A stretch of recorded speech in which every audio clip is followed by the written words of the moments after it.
রাজবাড়ীতে চলতি মৌসুমে আবহাওয়া অনুকূলে থাকায় রোপা আমন ধানের ফলন ভালো হয়েছে। এ বিষয়ে বিস্তারিত জানাতে আমাদের সঙ্গে যুক্ত হচ্ছেন সহকর্মী মিঠুন গোস্বামী। মিঠুন, উৎপাদন খরচ নিয়ে কি বলছেন কৃষকরা, আমাদেরকে বিস্তারিত জানাবেন। ধন্যবাদ আপনাকে। রাজবাড়ী জেলা যেহেতু কৃষি প্রধান জেলা, এই জেলায় প্রায় সব অঞ্চলেই কিন্তু ধানের আবাদ হয়ে থাকে। এবছর প্রায় ৫৩,১০০ হেক্টর জমিতে রোপা আমনের আবাদ হয়েছে, যার লক্ষ্যমাত্রা ধরা হয়েছে ১,৭২,৫৭০ মেট্রিক টন। তবে এটি ধারণা কৃষি বিভাগের। তবে এবার যেহেতু আবহাওয়া অনুকূলে, যার কারণে কিন্তু ফসল অনেকটা ভালো হয়েছে। কৃষকদের দাবি লক্ষ্যমাত্রার চেয়েও কিন্তু বেশি উৎপাদন হয়েছে। আমরা একটু দেখাবো ধানটি। তবে আমরা যেটি আসলে কৃষকদের সঙ্গে কথা বলে জানতে পেরেছি যে কৃষকরা বলছে যে চলতি মৌসুমে যেহেতু তাদের সার সংকট ছিল, সময় মতো সার না পাওয়াতে বাইরের জেলা থেকেও কিন্তু তাদের সার সংগ্রহ করতে হয়েছে, যার কারণে কিন্তু তাদের উৎপাদন খরচ অনেকটাই বেড়ে গেছে। কৃষকরা কিন্তু আরেকটি বিষয় একটু বলেছেন যে যেহেতু শুধু সার কীটনাশকের দামই বেশি না, এই বীজেরও সংকট ছিল, বীজেরও বেশি দামে কিনতে হয়েছে।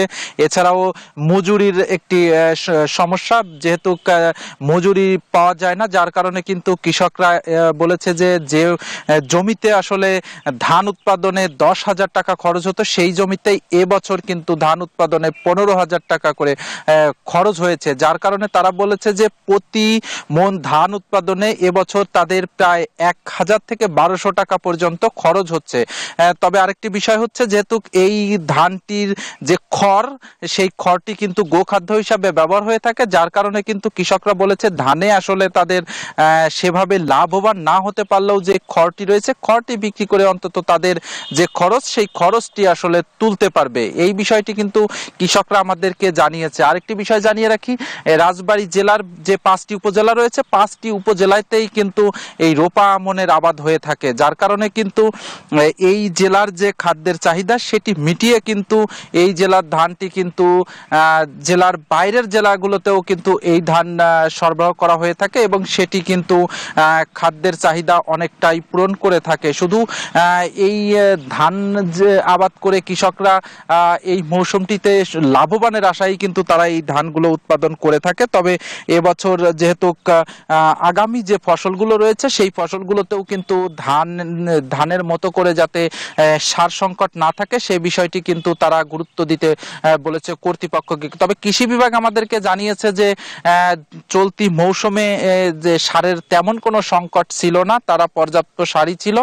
তবে কৃষকরা যে তাদের উচ্চ মূল্যে সার ক্রয় করতে হয়েছে, সেই বিষয়টি তাদের নজরে এসেছে এবং তারা আগামী যে কোনো ফসল উৎপাদনের ক্ষেত্রে কিন্তু তারা কৃষকদের এই যে অভিযোগ, সেই অভিযোগটি খতিয়ে দেখবে এবং তারা কিন্তু কৃষকদের যে দাবি এবং যে অভিযোগ, সেই অভিযোগের প্রেক্ষিতে কিন্তু কৃষি বিভাগ কিন্তু প্রতিটি যেসব ডিলার রয়েছে, সেই ডিলারদের কিন্তু তদারকি করবে। এতটুকুই ছিল আমার কাছে রাজবাড়ী থেকে রোপা আমন আবাদের সর্বশেষ তথ্য। ফিরছি স্টুডিওতে।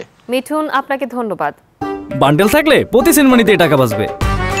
বিকাশ সেনমানি বান্ডেল কিনে জিতুন প্রতি লেনদেনে।